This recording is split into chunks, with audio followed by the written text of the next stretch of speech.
Efendim kızım. Hastayım kızım. Teşekkür ederim. Biliyorum yanımdasın kızım ama çok hastayım. Çok hastayım.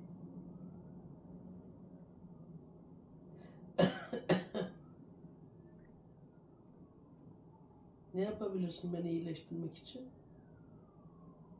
He? Ne? Duyamadım. Üzülme kızım, üzülme. İyileşeceğim, tamam, üzülme. Tamam kızım. Evet, iyileşeceğim kızım. Tamam kızım, senin için iyileşeceğim kızım. Tamam. Tamam. Teşekkür ederim. Evet, iyiyim kızım. İyiyim kızım. Oy. Oy kızım benim.